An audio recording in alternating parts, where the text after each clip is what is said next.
on? How you guys doing? Welcome to episode 822. Don't forget, later on today at 5 p.m. Central Standard Time, over Biker Culture with Hollywood, my second channel pinned in the comment below. We have another premiere every Wednesday at 5 p.m. Central Standard Time. Behind me, this is such an awesome story. Awesome story right here. That is an awesome looking chopper, old school scooter, baby. And it comes from John Goodman, also known as JR with the Cloven Hoofs Motorcycle Club. And the story goes to say that his dad got into the club in 1970 when he was 20 years old. And his son is fortunate enough to have been a patch holder as well, brother with him from 2002 until his death. And this was from last year, I believe, 2021.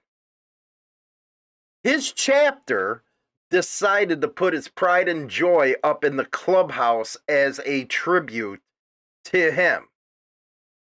My God. Everybody is seeing that ever comes in the clubhouse.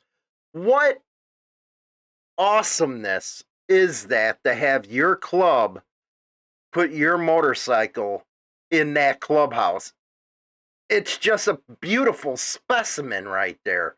That's what reminds me of what being a biker is all about: the scooters, the brotherhood. The old times, man. 1970, he got in the club at 20 years old. If you look over my right shoulder, you'll see a patch, and I'm taking it's his. The what is it? The Cloven Hoofs MC out of Indiana. This is just amazing, guys. John, this is amazing. Amazingness right there. To have that in a clubhouse. Way to go, guys, man. Holy cow. That is showing everybody right there what this is all about. Beautiful, man. Beautiful. Anyway, I like to address something. And it kind of sucks coming after, seeing this. But yesterday I was getting some comments on the video we did about the Mongols, the Raiders stuff in Florida. And a lot of people were coming back and saying, well, at least she tried to say, it's not all clubs. Maybe you guys and gals didn't listen to the same thing that I did. What he was saying is, and if you watched it through, 1%ers were nothing but criminals. He even laughed, yeah, some might have jobs. That's what he said in that video. I don't care what he was saying as far as not all clubs are that. And the reason I don't care is because he wants to make sure he protects his brothers in blue in the LEMCs. To say what he said was complete and utter bullshit. There's no other way to put it than it was a bunch of bull.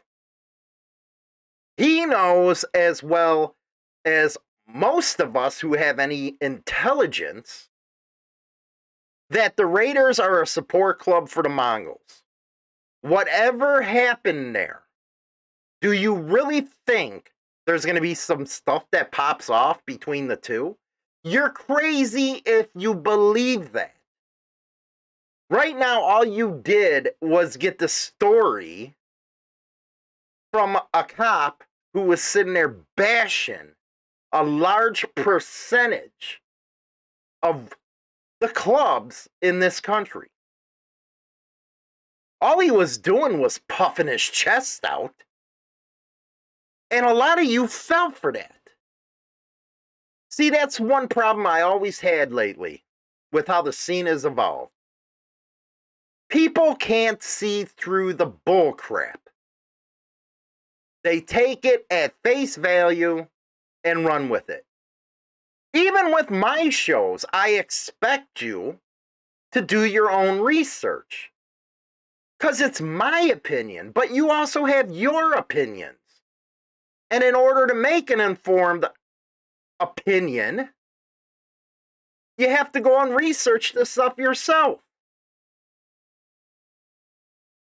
So all you cheerleaders, rah-rah-rahs, going around and saying, well, at least he tried to say not all clubs were like that. He won't care what club you're with. He'll have his deputies pulling over hog members. And that's really pitiful that people do not see that, especially when most of the profiling incidents are not club members. They're independents. They're people that ride with A-bait. They're people that ride with hog. But you let yourselves get fooled. Are we supposed to be, getting cookies and ice cream because he said not all clubs were like that? Have you seen some of the stuff that they do to some of these 1% clubs? We got a case coming up. This one was a Hell's Angel who got shot during a no-knock raid. And now his case can move forward civilly. You think they really cared about him? No, they don't care about him, and they don't care about you. So for anyone to take him seriously, you're a bunch of schmucks. I suggest you read between the lines and watch that video from beginning to end. Watch his tone. Watch how he changes around what he was saying 5 minutes before. He has nothing but disgust for you. But you'll still sit there and pat him on the back? You're insane. You're freaking crazy to think that was a good thing. No, he sat there and bashed a lot of people. A lot of people. And you fell for it. That's the problem with this country. You fall for stuff. You don't see through the crap. You don't read between the lines. Unbelievable. Unbelievable is what I have to say to that one. And let's talk about that. This out of the Gazette. The judge, alleged Hell's Angel, who was shot in no-knock raid, may sue the officers. It wasn't a long time ago that a video surfaced of a cop wishing that somebody got hurt. And he was fined, demoted, some shit. The angel won a couple $1,000. But it showed their true selves. It showed what they really thought of people who wear patches. The same ones that you're praising. Federal judge has cleared the way for a Golden Man to sue law enforcement officers for the injuries and damage they caused in executing a early morning no-knock warrant as part of a large-scale operation against the Hells Angels. Dustin's civil rights lawsuit described in graphic terms how he was, quote, literally disemboweled when a member of Jefferson County's regional SWAT team shot him in the abdomen after trying to smash open his door at 4 a.m. Let me ask you, 4 a.m, you're sleeping tight, and you hear people banging and going through the door. It's a proven fact, and I want you to try this exercise. 4 o'clock in the morning, I want your old lady to jump on the bed, screaming, hollering, and see how focused you are.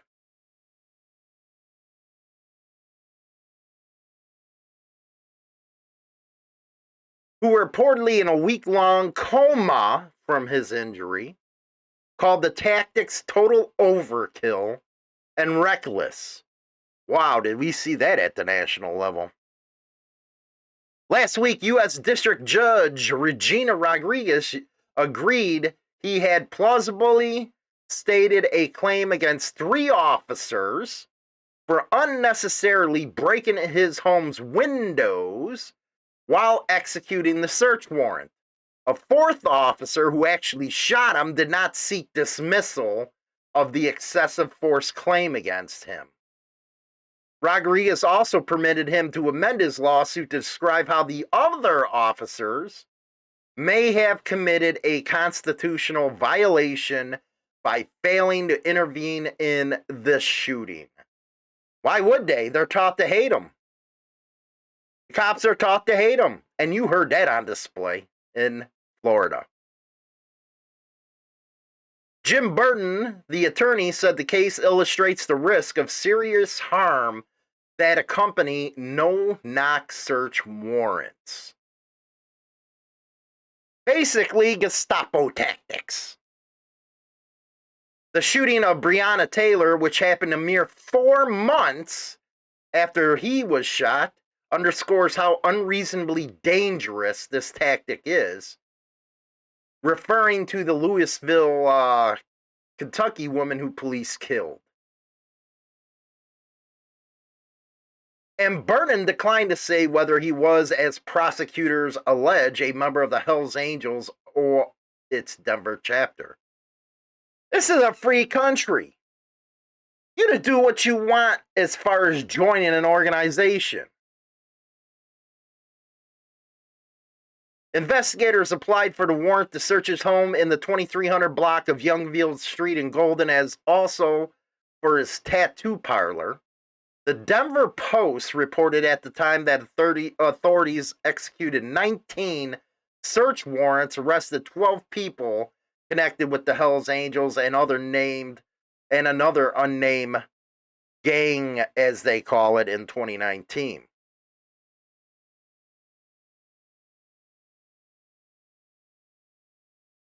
That was them. That's what they did. They shot him. He was in a coma.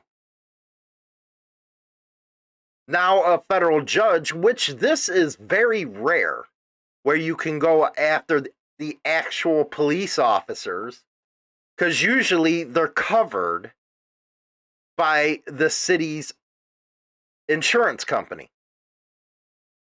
Seems like not this case, because even a judge can see through the BS. They should have never done this. Oh, what's the excuse?